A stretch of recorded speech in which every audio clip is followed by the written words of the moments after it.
What's up, everybody? It's good morning. It's Wake Up with the Word. I got my partner here today with me, the better half.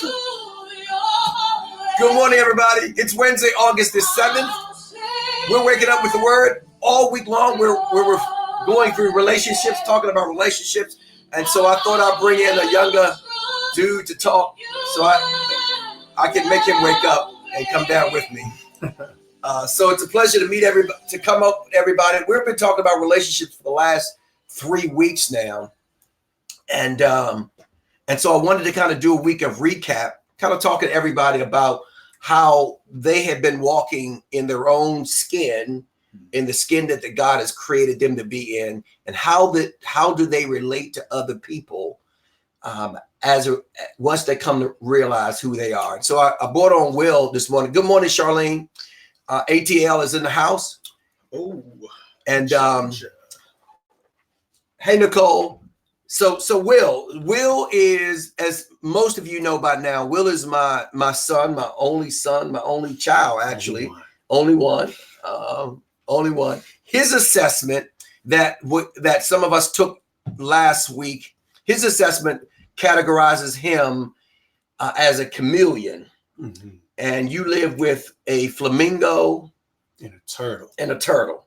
Yes. Yes. Will's temperament since he's been a little boy has always been kind of the same. Will has been a very steady, even keel, patient kind of. Why, thank you. No, things sound amazing. With other flaws. With other flaws. But kind of like a never having really big highs or lows. Yeah. You kind of stay kind of patient. Sure. We were talking on one of the days of the workshop, and I was telling them that one of the characteristics of people like you is that you very rarely are complainers. That you make do with whatever you have, and it kind of builds up over time. Your frustration will build up over time, and you're not so open to be able to say what's on your mind immediately. Okay. But it kind of stays festering in your heart for a long time until like somebody kind of gets on your nerves. To be honest with you, in 26 years, I've very rarely even known Will to raise his voice. You're not really a yeller. I'm not a yeller. I've been told my voice can get elevated. Yeah, like I just have like a loud voice, which I don't like, but I think that's probably you probably maybe get that from me. Maybe, yeah. So the voice like carries. That's what they say. Hey, okay. Not necessarily a bad thing. You know? You change. You when you walk, the ground shakes. That's right. That's how we'll rephrase that. Right. So Will has very little highs, very little lows. I was telling them that you would go a long time without even asking about like new clothes or new shoes. Yeah. Mm-hmm. And Christine brought that up about Lena yesterday because I think she's I'm in good company. You are. Lena's amazing. Yeah. So Will, we've been talking about safe relationships, and you've been toward a chameleon. Do you ever feel like people in relationships tend to take you for granted because you don't kind of jump at things really hard? You don't really kind of yell and scream and holler when you feel at the onset of someone kind of like not going your way. How do you handle disappointment in relationships? What I would say is that I think I've been maybe in the past 2 to 3 years, I've been making a concerted effort to kind of know myself in totality. So like my weak points and my strengths. And what I found in that regard is we talk about, I guess, places where I think whether I feel like I've been I get taken advantage of or something. I think it's really because I think most of my work that I do, I feel like with people, my relationships involve me, at least this is how I see them, involve me a lot of times. I feel like I'm working on people's behalf behind the scenes, right? And so there are things that I feel, at least I feel like I'm doing to help somebody behind the scenes, but they don't know it. Yeah.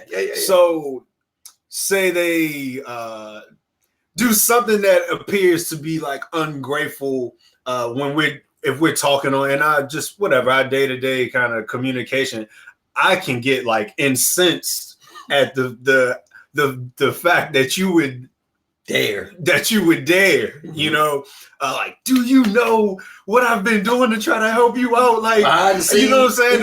The stuff I've been shutting down for you, like behind. And so in that sense, I think those are like the only times I feel like, yo, like, these people somebody is really taking me for granted. You know what I mean? But I think those are the only times though.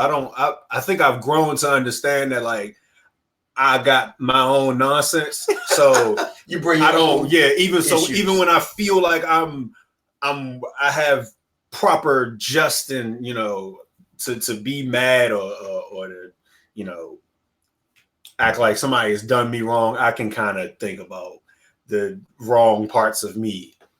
Okay, well, that brings up a good question. Mm-hmm. How well do you think you are at being someone's safe person in a relationship? Like what do you think are your strengths and weaknesses that you bring to relationships? So I do think my chief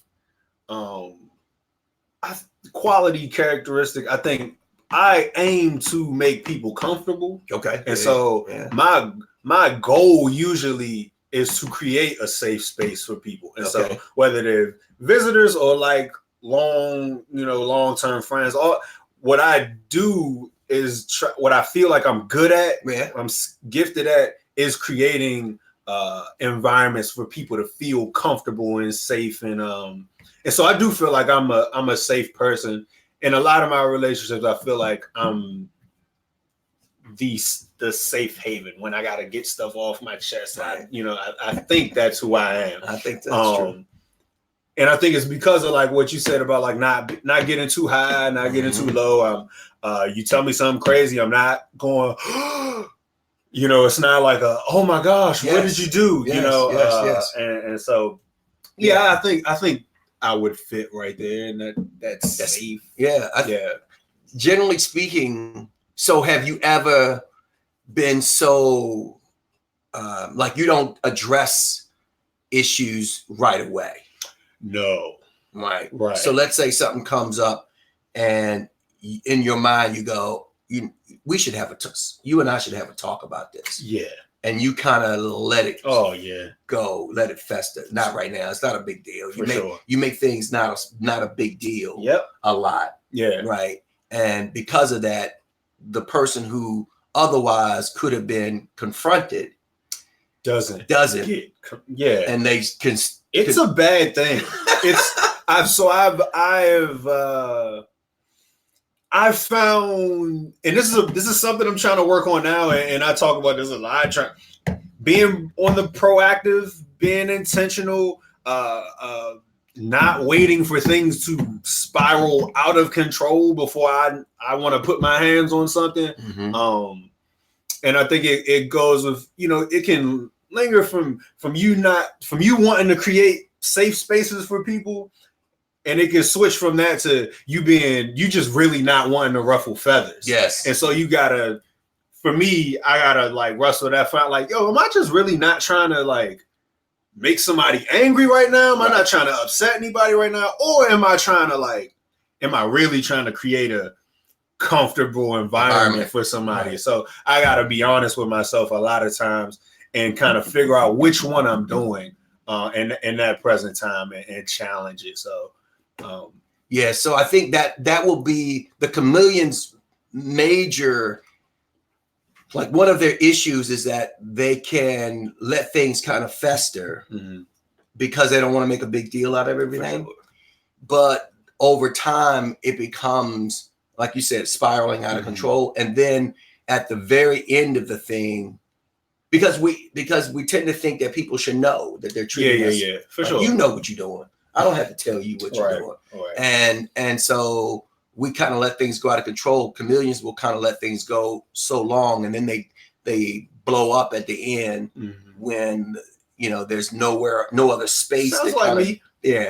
No other space to go. And so one of the things you always got to watch and be held accountable for is how proactive, or how I'm not saying you should be a nagger or nitpicker, but be able to feel comfortable with that is your natural bent. Right. So how do you address that, especially when you're dealing with someone who probably needs more accountability needs accountability on the front end versus like on the back end. Right. So for sure. So you've taken the assessment and even taken a deeper one. Right. What did they tell you about yourself? And how has the information been helpful, kind of like in your everyday life?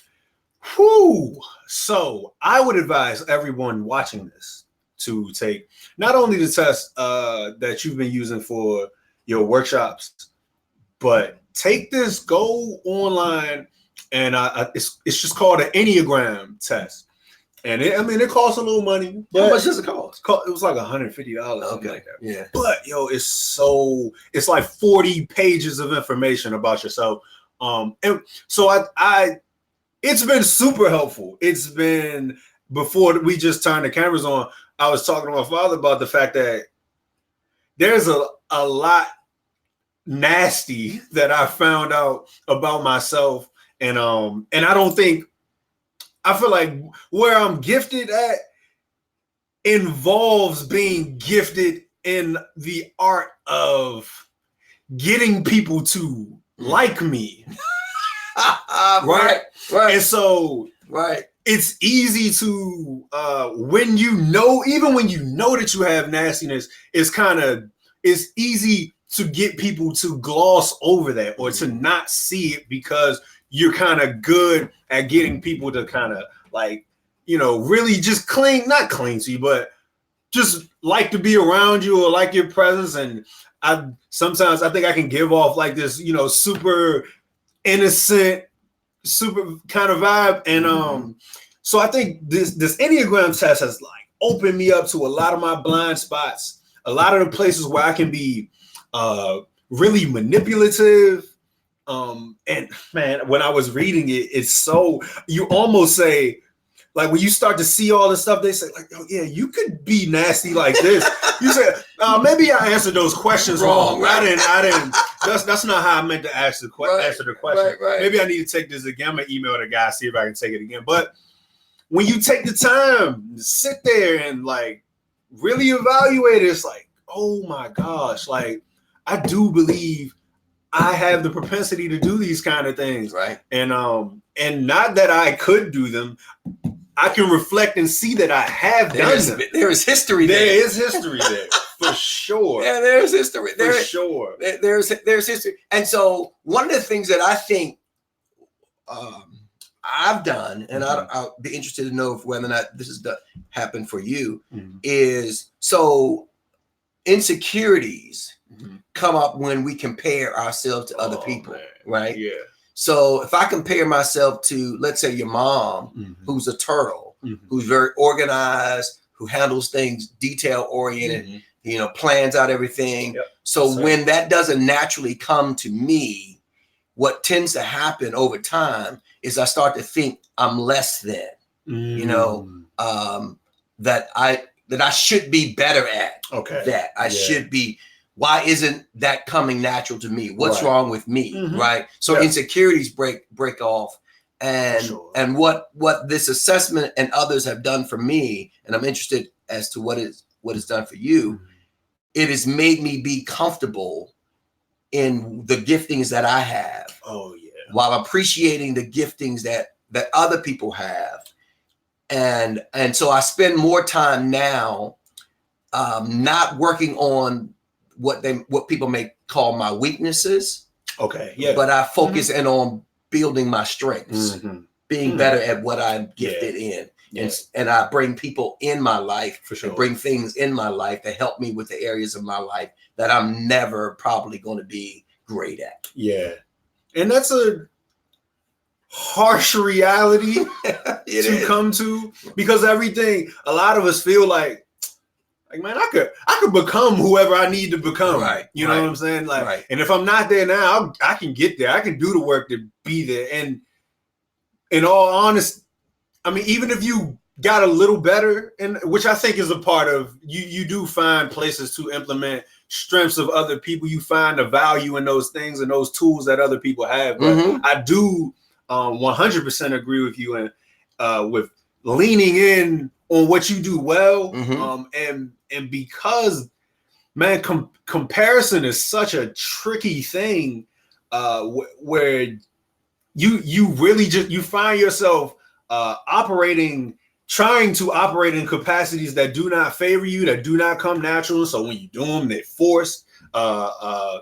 And because naturally with like social media era and everything, you end up comparing what you do good and what you do wrong to only what other people do well. Yes. And so you don't get to see them when they're failing to, whether you might be a good communicator, but they might be really good being organized, right? So you just see them being organized, and it's a glowing weakness for you, and you look at it and you bloviate. It's like, oh my gosh, this is so amazing. But you don't see when they're having those awkward conversations and they can't talk to somebody. They can't, you know what I'm saying? They can't get deep or like just tap into people on an interpersonal level. And so, when you compare your weaknesses and strengths just to other people's strengths, you start to you start to believe that your strengths aren't even that strong, and what other people got is really the crown jewel of personality traits. And that's the stuff you really need, what other people got. Paul talks about that in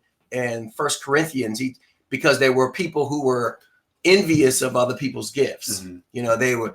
And the reason why that's so important, and on the screen I put up where people can get the assessment if you'd like to get the assessment and then talk to me about it. Sit down with a debrief and talk to me about it. Cherie has placed the link up so that you guys can get the assessment, so we can talk about if you want to know where you fit in the spectrum. And so one of the things that has helped me as a result of that is that I understand my need for other people. You know, I don't try to be everything. In our household, for example, we have a me that's the flamingo lion. Indeed. Your mother who's the turtle. You the flamingo. I mean, you the chameleon. And so we all kind of, once we've kind of understood that, we can embrace each other. For sure. Strengths when it's something that we look for steadiness, and you are a great person to get advice from, as a matter of fact. And your mom and I have used you consistently to get advice from, because you are kind of even keel, where I'm like far on the left, your mother's far on the right. We kind of bring you in because your natural bent is reasoning and thinking things through and understanding both sides of the thing. And so it's not that I don't want to be you. You know, I can appreciate you, value the fact that I need you in my life, and understand the value of the body, you know, as a whole, and still not become intimidated or insecure with what God has given you and what God has given me. So that's great. I'm a flamingo. Your mom's a turtle. Yes, indeed. How have you, as our child, walked that tightrope with dealing openly with us, knowing that we are, your mother's kind of like, you know, want to know the details. She wants to know every answer to every question. She wants you to give it to you. I'm kind of like more the relational guy. Hey man, you okay? You know, let's make sure we stay, you know, we stay along. How have you navigated through that through your years to kind of be okay with us? Oh man, it's been quite a ride. It's an adventure. Even from, I guess, from teenage years, childhood, where you want someone to come over the house and you want your cousins to come over and hang in, but you know And you know, like if I ask you, it's like, oh yeah, they all can come over. All 12 of them can come over. And I know, like my mother is like, and I know, which is weird, I know that you know that she doesn't want all these people in the house. But you'll still be like, whatever, she'll be all right. Yeah, she'll be upstairs, I'll be downstairs. I won't even cross paths. And so even from like childhood, it was more of like, yo, this is kind of crazy. This is kind of crazy. One is like green light all the time. The other one is red light, or just really judicious about when we're gonna do stuff. The other one, not today. Right. Let's plan this out for 4 weeks from now. That's mom. And he's like, we can do it whenever. Like spontaneous. Someone come over now. Come over now. Right.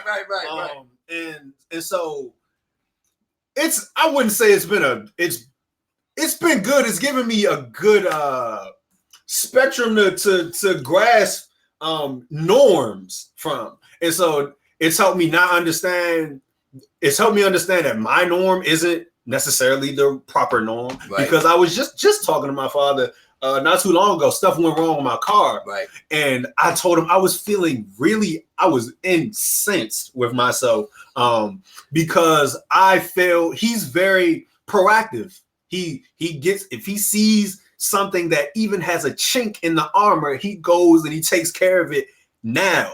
And what I do, I wait until stuff gets crazy, and then I'm like, I gotta get on it. And so what I've learned is, like what we've been talking about this whole time, is there are times I can pick. Like I know that there are places where I can deploy his mindset and his attitude toward things to benefit my life greatly. There are times where I can be judicious and sit back and evaluate the landscape of things like my mother and attack things with an organized lens. Mm-hmm. And they both help me so much. And so what I think helps us is that we know that. Yeah. Yeah. And I think the thing is that most people don't know that. Most people live in houses, fellowship with people daily, or in environments and in four walls with people that they do not understand that they are just fundamentally different people. Yes. And not wrong. And it's okay. Right. It's not wrong. Right. It's different. Yes. And so I think it's helped our relationship. It's helped me.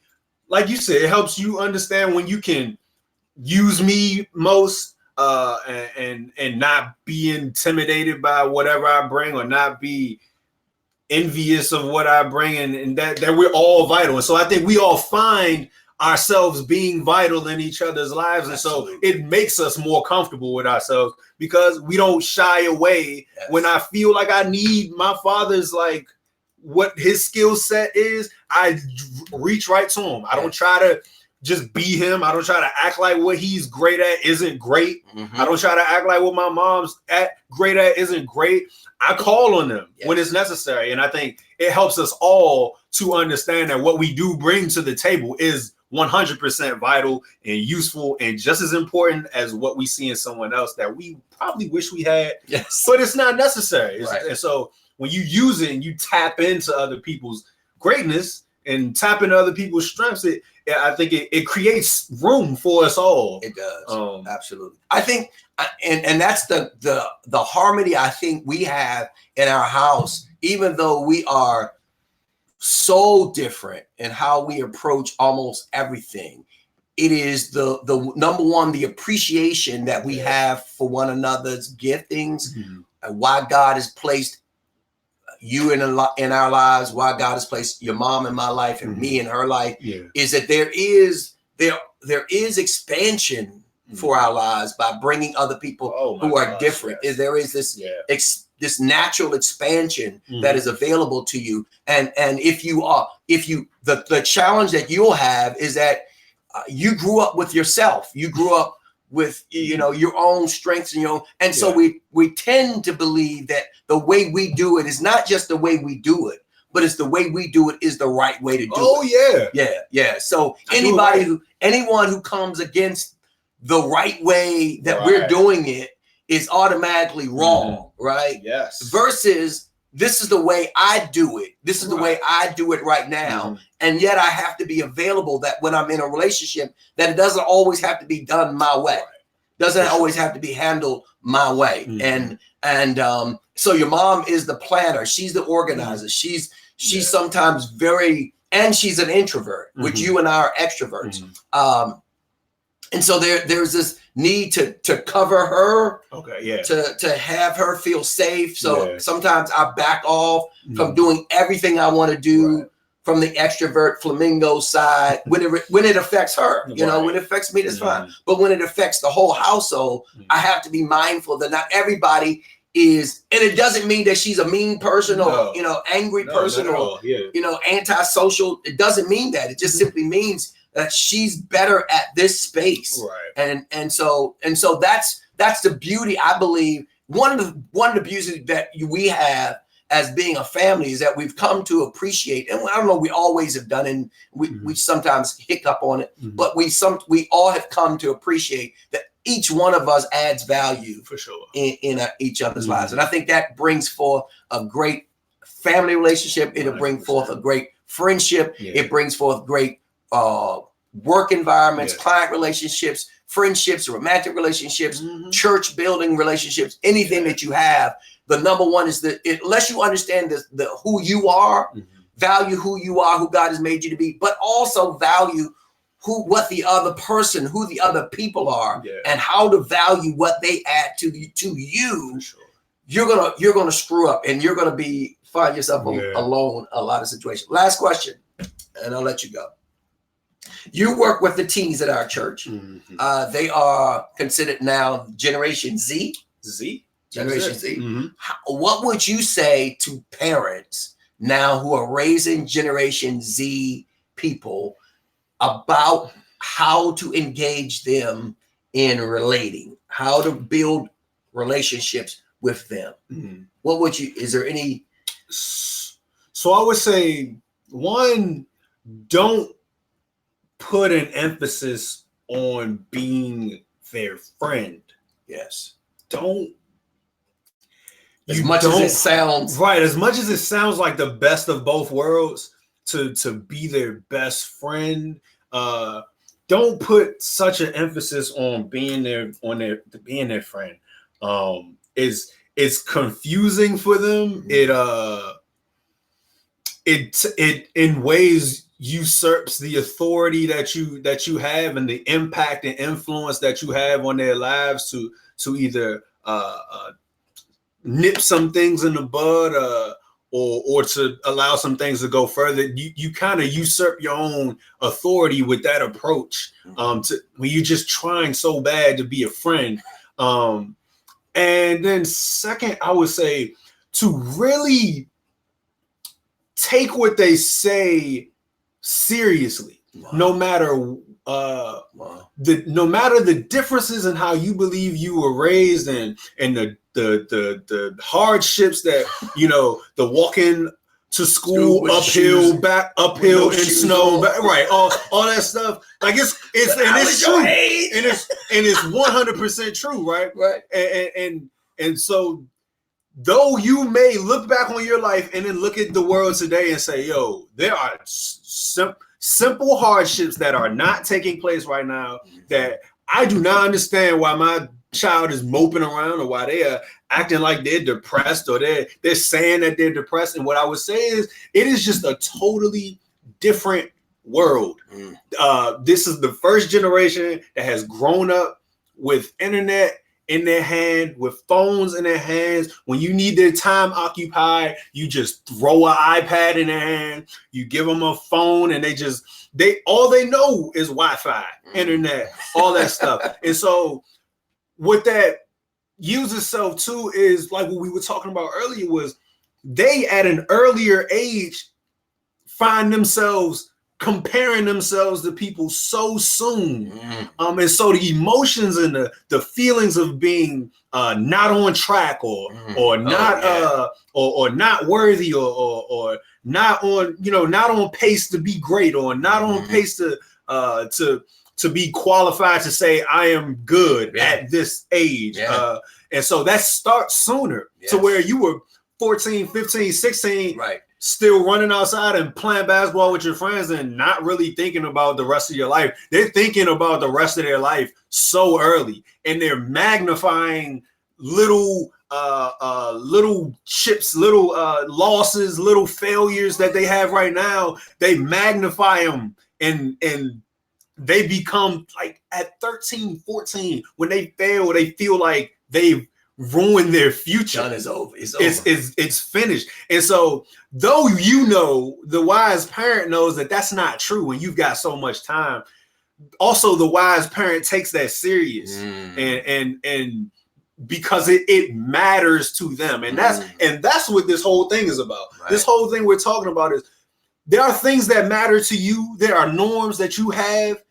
And then there are norms that other people have. There are norms that your sister, your brother, your child, your husband, your wife have that are different from you. And what is the smart thing to do is to know that your norm is not everyone's norm.